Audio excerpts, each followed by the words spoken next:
Assalamualaikum warahmatullahi wabarakatuh. Nama saya Davi Purwantama dari kelas 1A Teknik Pertambangan Universitas Muhammadiyah. Jadi di sini saya akan menjelaskan materi tentang rule of law dan hak asasi manusia. Jadi di sini saya akan membicarakan pertama kali yaitu hak asasi manusia terlebih dahulu. Hak asasi manusia yang sudah kita ketahui itu adalah merupakan suatu peraturan yang ada di Indonesia selama ini. Jadi hak asasi manusia sendiri itu adalah konsep hukum dan normatif yang menyatakan bahwa manusia memiliki hak yang melekat pada dirinya karena ia adalah seorang manusia. Jadi manusia memiliki suatu hak yang spesial lah menurut orang-orang. Jadi seperti manusia ini memiliki hak yang sudah melekat saat lahir. Jadi HAM berlaku kapanpun, dimanapun, dan kepada siapapun sehingga sifatnya universal. Di sini sifat universal berarti seluruh dunia maupun di dunia atau di bagian negara manapun itu HAM masih melekat pada diri mereka sendiri karena mereka tidak mengenal waktu, tidak mengenal tempat, dan tidak mengenal siapapun. HAM pada prinsipnya tidak bisa dicabut, juga tidak dapat dibagi-bagi, saling berhubung dan saling bergantung. Jadi di sini HAM ini tidak bergantung pada suatu organisasi atau suatu konsep gitu.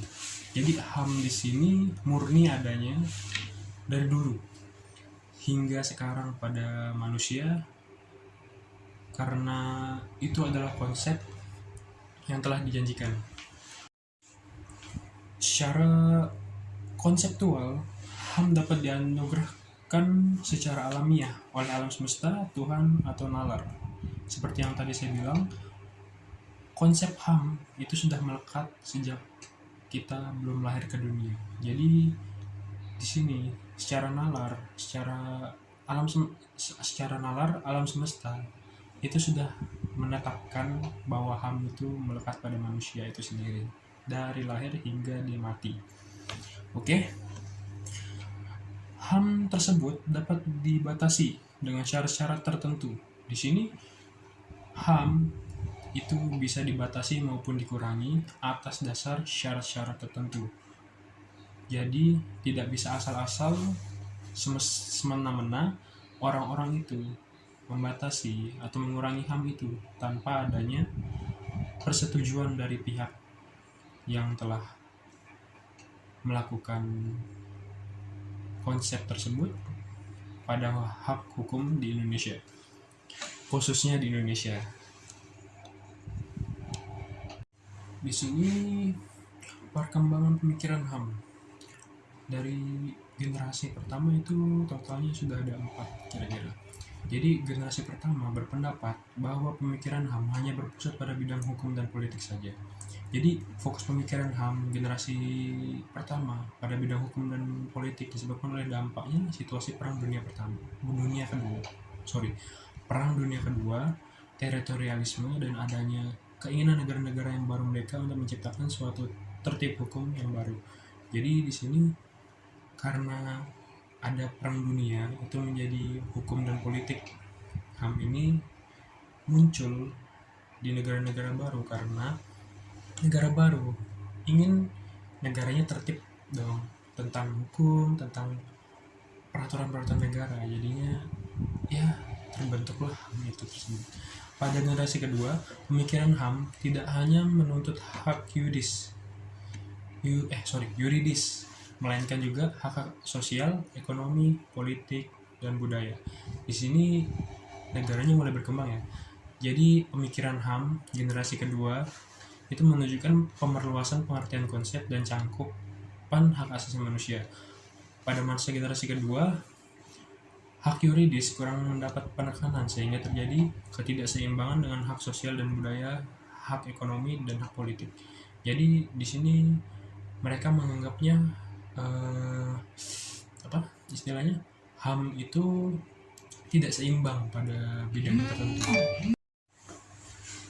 Pada generasi ketiga, sebagai reaksi pemikiran HAM generasi kedua, Jadi generasi ketiga itu menjanjikan adanya kesamaan antara hak ekonomi, sosial, budaya, dan politik serta hukum dalam suatu keranjang yang disebut dengan hak-hak melaksanakan pembangunan. Jadi di sini di generasi ketiga mulai adalah peningkatan untuk pemikiran bakal disandingkan semua aspek hak ini pada seluruh bidang gitu. Jadi nggak hanya yang pertama dari 2 bidang, hukum dan politik, hukum dan politik. Apa tadi? Hukum dan politik. Yang kedua itu terjadi tuh ada muncul bidang baru, tetapi dianggap tidak seimbang. Jadinya pada pemikiran generasi ketiga itu sudah mulai diseimbangkan oleh negara gitu. Juga Oke. Jadi dalam pelaksanaan hasil pemikiran hak asasi manusia generasi ketiga itu juga mengalami ketidakseimbangan di mana terjadi penekanan terhadap hak ekonomi dalam arti pembangunan ekonomi menjadi prioritas utama, sedangkan hak lainnya terabaikan sehingga menimbulkan banyak korban karena banyak hak-hak lain yang dilanggar. Jadi karena di sini namanya juga sudah terganti menjadi bidang pembangunan, otomatis pembangunan itu tidak jauh dari kata ekonomi gitu kan.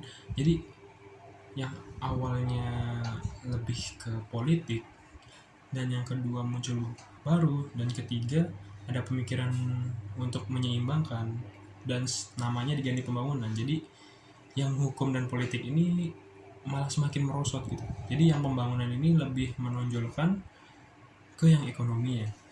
Terus pada generasi keempat yang mengkritik peranan negara yang sangat dominan dalam proses pembangunan yang terfokus pada pembangunan ekonomi dan menimbulkan banyak negatif seperti diabaikannya aspek kesejahteraan rakyat. Selain itu, program pembangunan juga dijalankan berdasarkan kebutuhan rakyat secara keseluruhan, melainkan memenuhi kebutuhan sekelompok elit. Jadi di sini dia hanya melayani kelompok-kelompok elit yang mampu gitu.